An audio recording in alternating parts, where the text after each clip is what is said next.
So we'll now hear from the international president of the World Federation Against Drugs, Mr. SVEN-OLOV CARLSSON.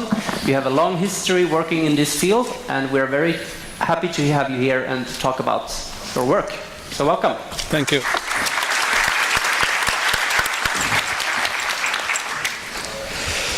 Good morning, everyone. Your Excellencies, honored guests, prominent speakers and moderators, distinguished delegates and friends.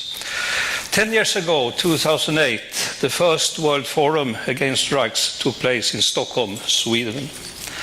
One of our major goals with the forum was to reach out to non-governmental organizations on all continents and invite their members to a world conference where they could share experiences and talk about the vision of a drug-free world.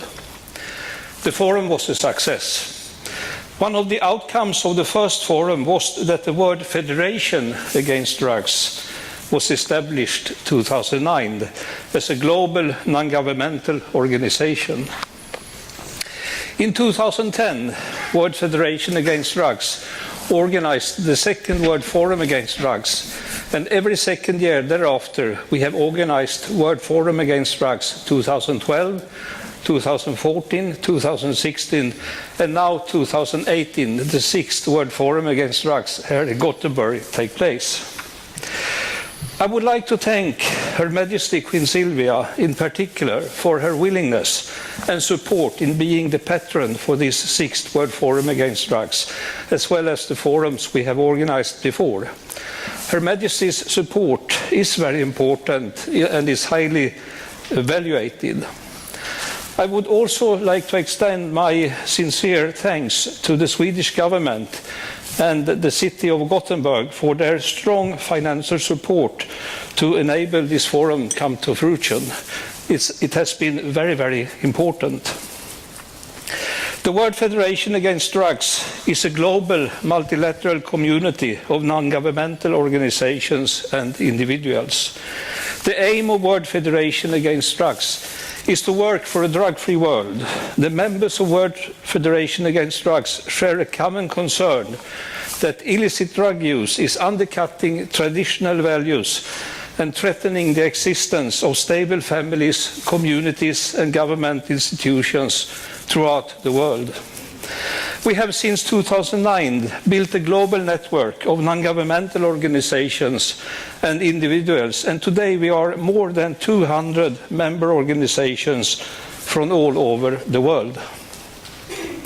The members are different in size, areas of work, political priorities, but they all support the vision of a society free from the non-medical use of narcotic drugs.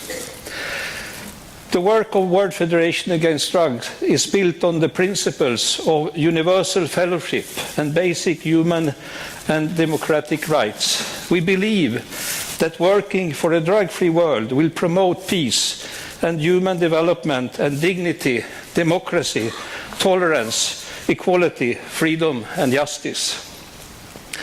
World Federation Against Drugs supports and is guided by the 1961, 1971 and 1988 UN Drug Control Conventions, as well as the UNGAS outcome document from 2016. World Federation Against Drugs regards the non-medical use of narcotic substances, including cannabis, as a severe public health problem that creates significant problems for individuals, families, communities, nations, and the society at large. Cannabis is an addictive and impairing drug that can cause both physical and mental health problems. The discussion on cannabis should therefore be around how we can reduce the non-medical use of cannabis.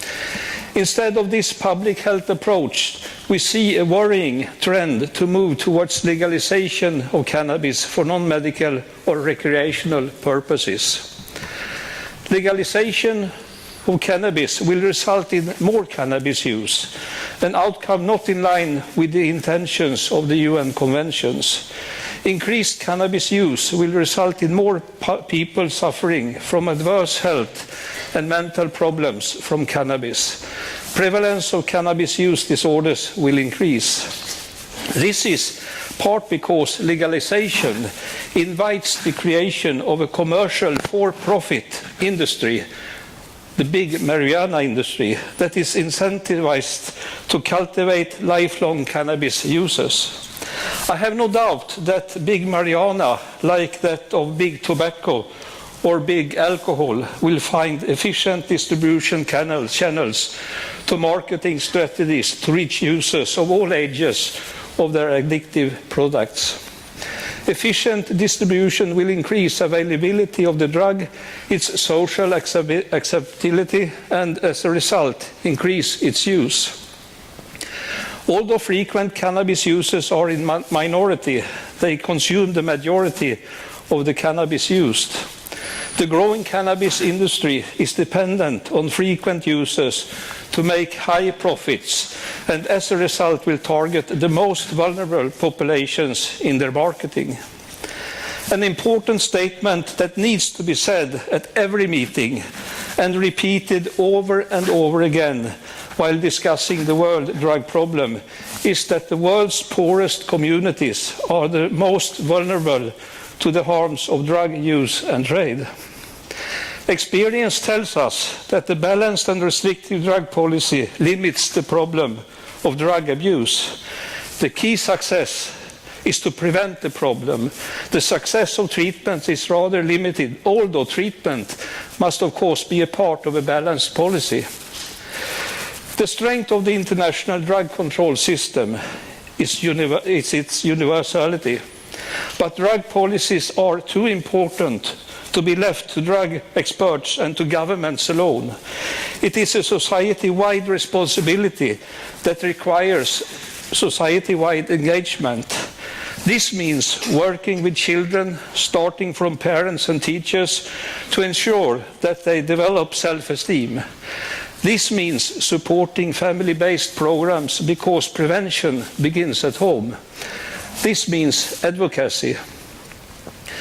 As a non-governmental organization, World Federation Against Drug and its member organizations can play a crucial and a very important role in this matter. The future of an improved drug policy is not to legalize intoxicating, abusable drugs, including cannabis. It is in the development of a balanced, restrictive drug policy that prevents drug use and that intervenes with drug users to provide them with a path to lifelong recovery. Instead of legalizing drugs, an enlightened drug policy can harness the criminal justice system to thwart drug markets, facilitate entry into treatment, and restrict incarceration to egregious offenders. The criminal law against illegal drug use is a major public health strategy to reduce drug abuse and the many health, safety and productivity losses imposed by drug use. These are the elements of a successful drug policy. This drug policy makes clear that drug use is unacceptable. Thank you very much for your attention. Thank you, Sven-Olof. Thank you. You have to stay for this one. Okay, thank you. Thank you so much. Thank you for sketching.